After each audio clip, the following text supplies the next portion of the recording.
नवीन आर्थिक धोरण आपण इयत्ता 11वी काही आपण इथे संकल्पना बघणार आहोत. नवीन आर्थिक धोरण हा आपला धडा जो आहे तो 9वा धडा आहे आणि या धड्यामध्ये नवीन आर्थिक धोरणाच्या संदर्भामध्ये 1991ला भारत सरकारनं नवीन आर्थिक धोरण स्वीकारलेलं आहे.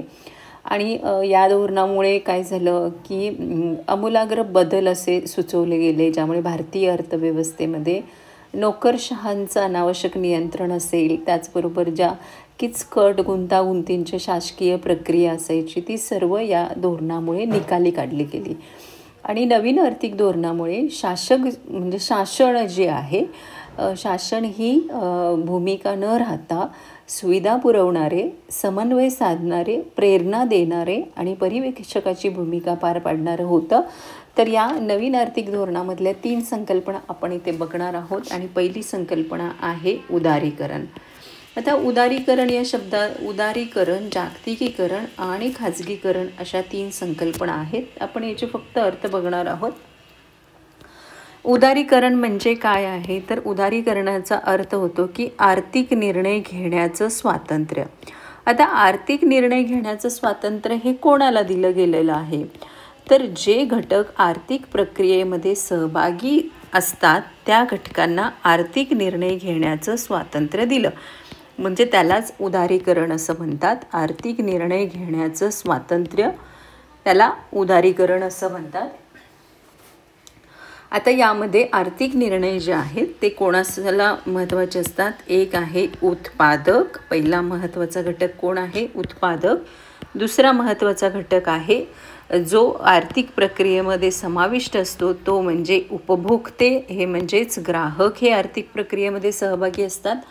त्याचबरोबर उत्पादनाचे घटक आहेत म्हणजे भूमी, श्रम, भांडवल. उत्पादनाचे घटक भूमी, श्रम, भांडवल, संयोजक हे उत्पादनाचे घटक आहेत. व त्याचबरोबर मालक या सर्वांना आर्थिक निर्णय घेण्याचं स्वातंत्र्य मिळालं. कशामुळे मिळालं, तर ते उदारीकरणामुळे मिळालं.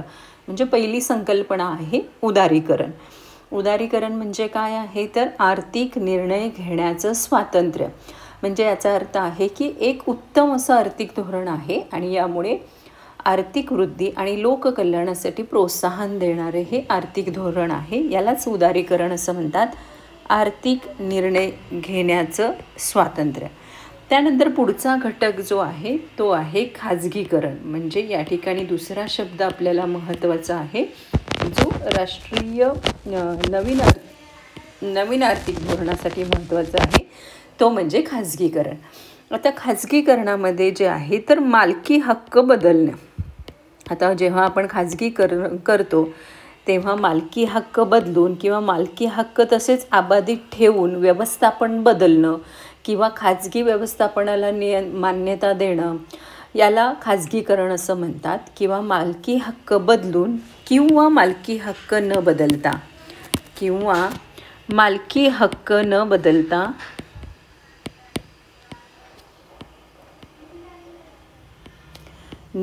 बदलता सुद्धा या ठिकाणी खाजगी व्यवस्थापनाला किंवा नियंत्रण करण्यासाठी नियंत्रणाला मान्यता देणं. म्हणजे इथे खाजगी जे व्यवस्थापन आहे त्याला मान्यता देणं,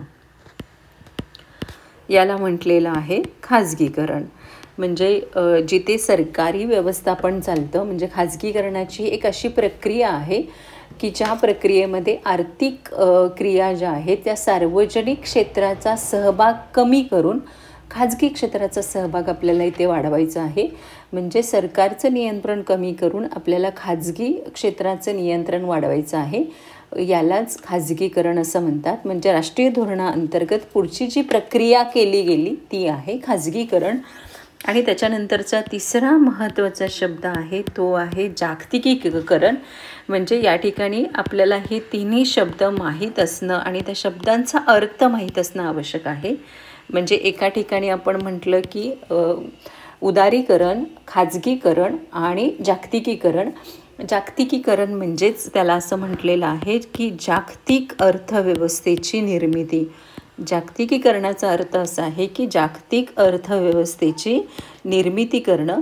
म्हणजे आपली देशाची अर्थव्यवस्था ही जगाशी जोडलं जाणं त्याला जागतिकीकरण असं म्हटलेलं आहे. म्हणजे आपल्या अर्थव्यवस्था ही जगाशी जोडली जाणं त्याला जागतिकीकरण असं म्हटलेलं आहे, की जिथे नफा असेल, वस्तू असतील, सेवा असतील, भांडवल असेल, श्रम असेल, तंत्रज्ञानमुक्त प्रवाह हे देशाच्या सीमा पार जात असतं किंवा आपल्या देशाची जी अर्थव्यवस्था आहे ती जागतिक अर्थव्यवस्थेशी एकरूप करणं, त्याचबरोबर मुक्त व्यापार असेल आणि गुंतवणुकीतील सर्व बंधनं काढून टाकणं याला जागतिकीकरण असं म्हणतात.